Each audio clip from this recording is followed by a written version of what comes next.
Oui, je salue tous ceux que je n'ai pas encore salués, sans oublier les internautes. Je suis vraiment très content d'être parmi vous ce matin. La parole de Dieu dit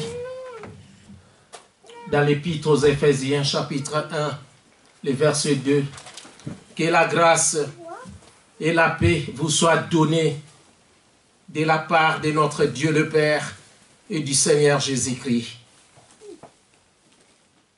Et bien-aimé, j'ai bien suivi, je n'étais pas là le dimanche passé, mais j'ai bien suivi la prédication de Jean-Marie.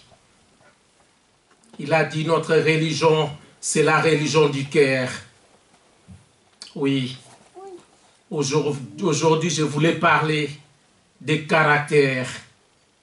Et bien aimé, ce n'est pas ce que nous mangeons qui suit l'homme. C'est ce qui sort de notre bouche, ce qui vient de notre cœur. Je voulais parler des caractères, comme j'ai écrit au tableau. Les caractères en hébreu, c'est le tempérament, les comportements, avoir bon ou mauvais caractère. En latin, caractère, c'est un cachet, c'est un style de vie, une marque. En grec, caractère, c'est un signe gravé ou distinctif propre à une personne ou à une chose. Selon le dictionnaire français, les caractères, c'est l'ensemble de manières habituelles de sentir et de réagir qui distinguent une personne. On dit alors qu'une personne a tel ou tel trait de caractère, il est bon ou mauvais. Mais bien aimé, je donne un exemple. La personne peut être calme, tranquille, doux, ou elle est nerveuse et stressée, agitée. La personne peut être simple, humble, comme notre Seigneur Jésus-Christ. Elle peut être aussi orgueilleuse, arrogante. La personne peut être gentille ou elle est méchante. La personne peut être consciencieuse, attentionnée, soigneuse, ou elle peut être inconsciente, mal intentionnée, mal propre. Mais bien aimé, aucun homme ou une femme ne juste devant Dieu en vertu de sa conduite. Nous avons des caractéristiques génétiques. Nous avons des caractères de nos parents, de nos grands-parents, mais nous pouvons les dépasser en ayant la connaissance de la parole de Dieu. Mes frères et sœurs, nous sommes invités à rechercher les vertus telles que la sainteté, la pureté, l'amour, la vérité, autrement dit, le caractère de Dieu. Seigneur Jésus sur la terre était saint. Il était amour, vérité. Il était simple, doux, bienveillant, miséricordieux, compatissant, lent à la colère et plein de bonté. Il avait toutes les qualités, mes frères et sœurs. Celui qui a un bon caractère pardonne facilement. Il reconnaît ses fautes et pardonne facilement. Mais celui qui n'a pas un bon caractère, il a du mal à reconnaître ses erreurs, à pardonner les autres. Et on a tendance à les fuir, à l'éviter de loin, car elle est désagréable. Mes frères et sœurs, ne soyons pas désagréables, mais soyons agréables.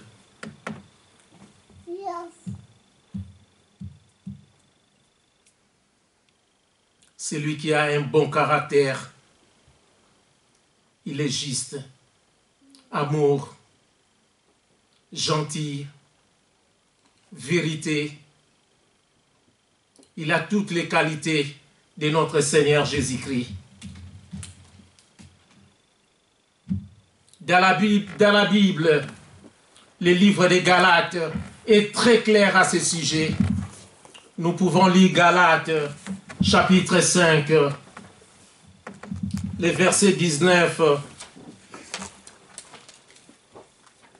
les versets 19 à 26. Galates 5, 19 à 26 nous dit ceci. Or, les œuvres de la chair sont manifestes.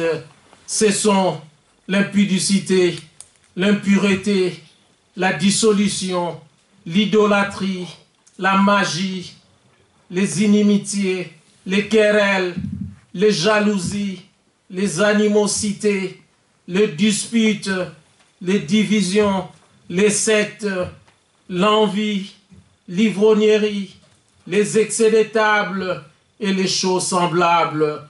Je vous dis d'avance, comme je l'ai déjà dit, que ceux qui commettent de telles choses n'hériteront point le royaume de Dieu. Mais, mes frères et sœurs, le fruit de l'esprit, c'est l'amour, la joie, la paix, la patience, la bonté, la bénignité, la fidélité, la douceur, la tempérance. La loi n'est pas contre ces choses. Ceux qui sont à Jésus-Christ ont crucifié la chair avec ses passions et ses désirs. Si nous vivons par l'Esprit, marchons aussi selon l'Esprit. Ne cherchons pas une vaine gloire en nous provoquant les uns les autres, en nous portant envie les uns aux autres. Mes frères et sœurs, le caractère est très dangereux s'il n'est pas façonné par Dieu ou par sa parole. Il y a des fois le monde applaudit. Il encourage des bêtises, des mauvais comportements de certaines personnes à la place de les corriger, de les exhorter, de les enseigner. Le monde applaudit. Oui, mes frères et sœurs, il y a aussi des parents qui poussent leurs enfants à avoir de mauvais caractères, de mauvais comportements. Je donne un exemple. On a frappé un enfant à l'école. Il y a des parents qui poussent leurs enfants. Si on te frappe, toi aussi frappe.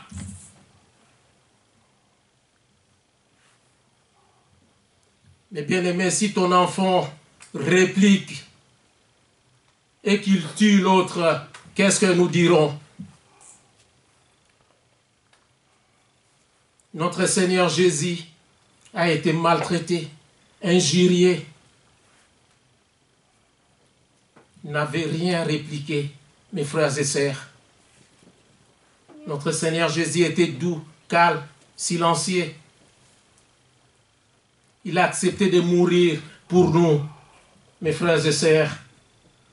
Nous pouvons beau prier, beau prêcher la parole de Dieu, bien chanter des cantiques, prier sans cesse, 24 heures sur 24, donner des offrandes, 1000 euros, 10 000 euros, donner des dons, bien servir à l'église. Mais si nous avons un mauvais cœur, des mauvais caractères, Dieu dira à la fin, je ne vous connais pas. On ne reconnaît pas un enfant de Dieu de ce qu'il fait, mais de ce qu'il est. Il est comment dans son cœur? Mes frères et sœurs, Dieu sonde les cœurs. Judas Iscariote, nous connaissons tous Judas Iscariote. Il était chaque fois avec les 11 disciples. Il était avec le Seigneur Jésus-Christ. Il servait, mais son cœur était comment? Un cœur de trahison, de cupidité. Lui qui aimait beaucoup l'argent. Un cœur de manque d'amour. Oui, mes frères et sœurs, nous qui sommes chaque fois en présence de Dieu, comment est notre cœur? Un cœur d'amour? Un cœur de compréhension? Un cœur de paix? De joie? De bienveillance?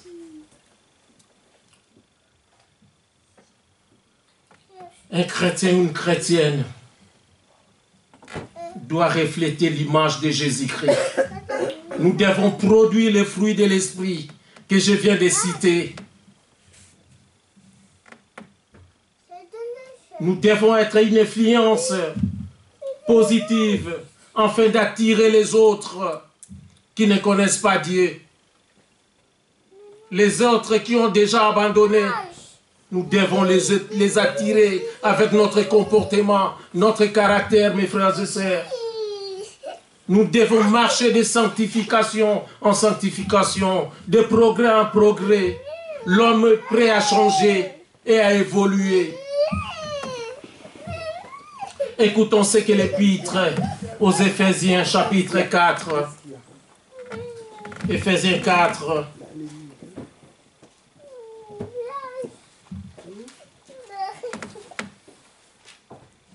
Éphésiens 4, verset 22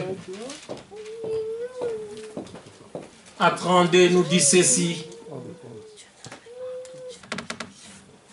Eu égard à votre vie passée, du vieil homme qui se corrompt par les convoitises trompeuses, à être renouvelé dans l'esprit de votre intelligence et à revêtir l'homme nouveau, créé selon Dieu, dans une justice et une sainteté que produit la vérité. C'est pourquoi renoncez aux mensonges et que chacun de vous parle selon la vérité à son prochain, car nous sommes membres les uns des autres, mes frères et sœurs. Si vous vous mettez en colère, ne péchez point, que le soleil ne se couche pas sur votre colère. Et ne donnez pas accès au diable, que celui qui dérobait ne dérobe plus, mais plutôt qu'il travaille en faisant de ses mains ce qui est bien, pour avoir de quoi donner à celui qui est dans les besoins. Qu'il ne sorte de votre bouche aucune parole mauvaise, mais s'il y a lieu, quelques bonnes paroles qui servent à l'édification et communiquent une grâce à ceux qui l'attendent. N'attristez pas le Saint-Esprit de Dieu par lequel vous avez été scellés pour les jours de la rédemption.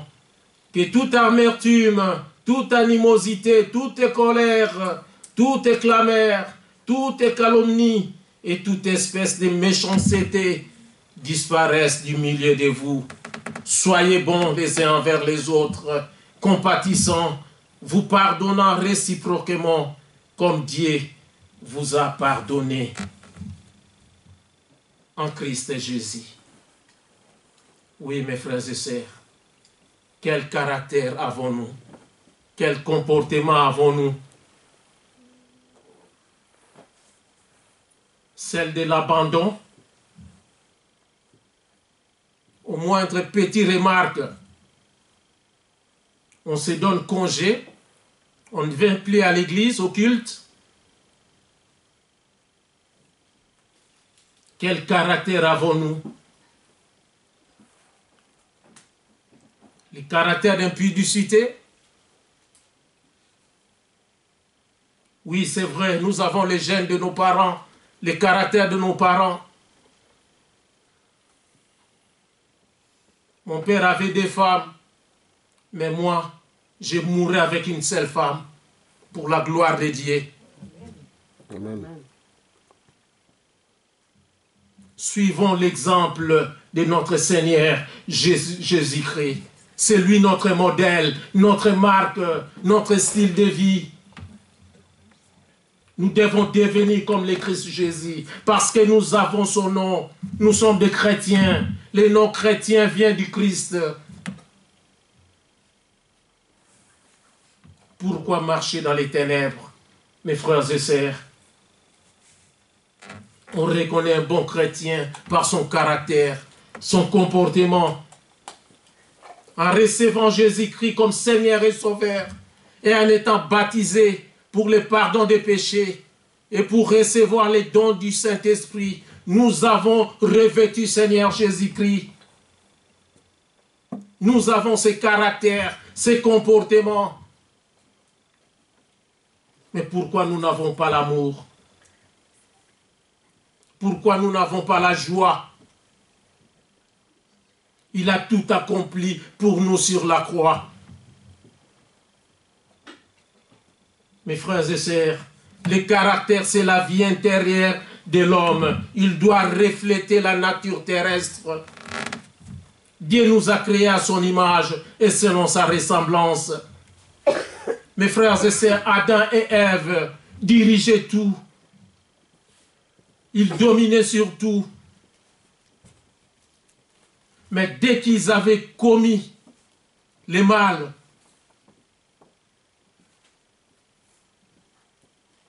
l'homme était devenu orgueilleux, arrogant.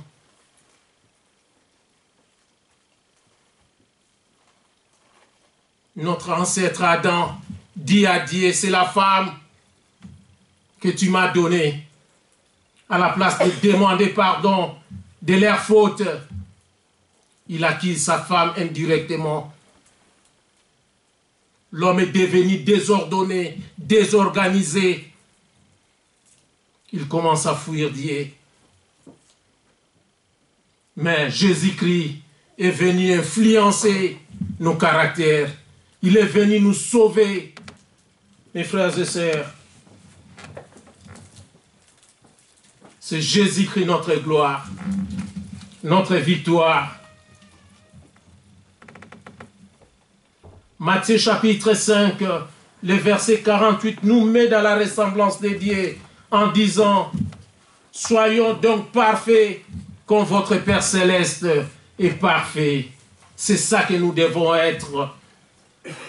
Nous devons viser la perfection du caractère afin de ressembler à notre Seigneur.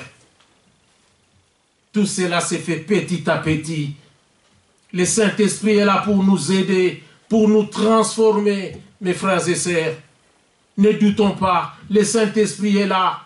Ce n'est pas pour rien, Seigneur Jésus-Christ a envoyé le Saint-Esprit.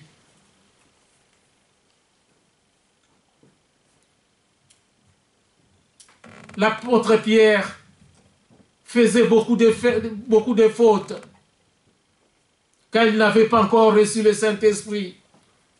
Il a coupé l'oreille des soldats. Il a nié le Seigneur Jésus-Christ. Mais le jour où il avait reçu le Saint-Esprit, il était un autre homme. L'homme qui gagnait beaucoup d'âmes.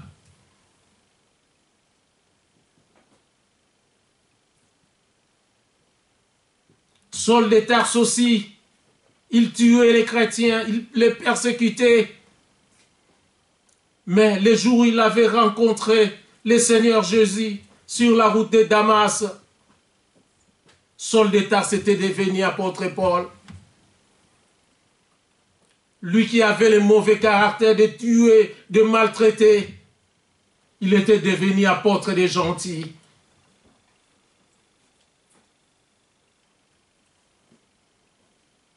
Le Saint-Esprit est capable de nous transformer complètement, mes frères et sœurs. Oui, l'Église du Christ que nous sommes a besoin d'apprendre ce genre d'enseignement. Et à partir de ces enseignements sur la béatitude, nous pouvons travailler nos caractères ou nos comportements Nous devons payer le prix du caractère comme le Seigneur Jésus a payé sur la croix. Pour avoir une vie stable, un foyer stable, nous devons travailler nos caractères, nos comportements. Soyons des bienheureux. Lisons s'il vous plaît Matthieu, chapitre 5.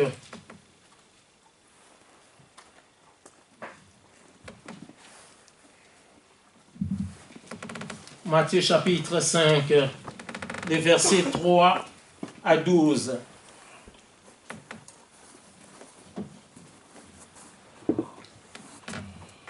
Heureux les pauvres en esprit, car le royaume des cieux est à eux. Heureux les affligés, car ils seront consolés. Heureux les débonnaires, car ils hériteront la terre. Heureux ceux qui ont faim et soif de la justice, car ils seront rassasiés. Heureux les miséricordieux, car ils obtiendront miséricorde. Heureux ceux qui ont le cœur pur, car ils verront Dieu. Heureux ceux qui procurent la paix, car ils seront appelés fils de Dieu. Heureux ceux qui sont persécutés pour la justice, car le royaume des cieux est à eux. Heureux serez-vous lorsqu'on vous outragera,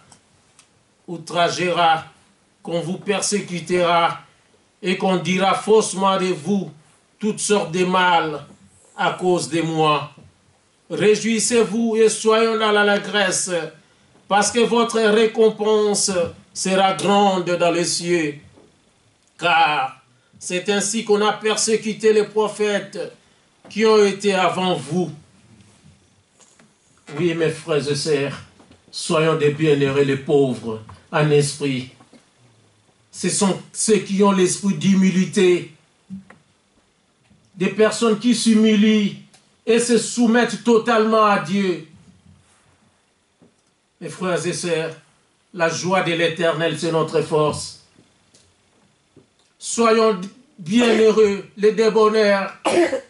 Ce sont ceux qui sont bienveillants, bons, un peu faibles. Mes frères et sœurs, notre Seigneur Jésus-Christ, le Tout-Puissant,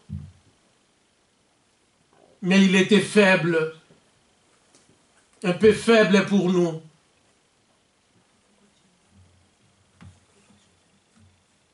Bienheureux les miséricordieux, ce sont ceux qui ouvrent leur cœur pour compatir à la misère des autres. Dans le livre d'Exode, chapitre 34, les versets 6 à 8, Moïse s'inclina et se prosterna devant Dieu pour le peuple d'Israël. Et il demande pardon à Dieu pour eux. Quel amour! Priez pour les autres. Mes frères et sœurs, c'est très important. Et Seigneur Jésus, jusqu'aujourd'hui, il intercède pour nous auprès du Père. Quel amour infini! Bienheureux ceux qui sont purs, saints de cœur.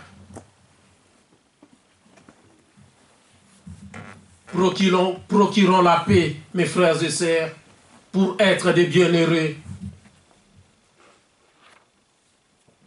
Seigneur Jésus-Christ mettait la paix et il a désir de chacun des siens pour que nos maisons et notre Église de Christ soient en paix. Il faut beaucoup de croyants compatissants, lents à la colère et pleins de bonté. Aimons la paix et non la guerre. Aimons la paix et non des divisions, des disputes, des critiques, des animosités. Soyons dignes d'entrer dans le royaume de Dieu, là où tout est paix, mes frères et sœurs. Oui. Écoutons ce que Romains, chapitre 2, les versets 1 à 16, nous dit,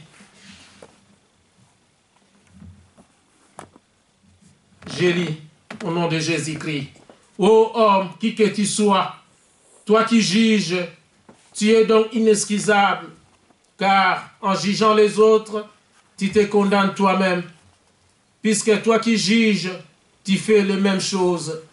Nous savons en effet que le jugement de Dieu contre ceux qui commettent de telles choses est selon la vérité. Et penses-tu, ô homme, qui juge ceux qui commettent de telles choses et qui les fait, que tu échapperas au jugement de Dieu? Ou méprises-tu les richesses de sa bonté, de sa patience, de sa longanimité, ne reconnaissant pas que la bonté de Dieu te pousse à la repentance? Mais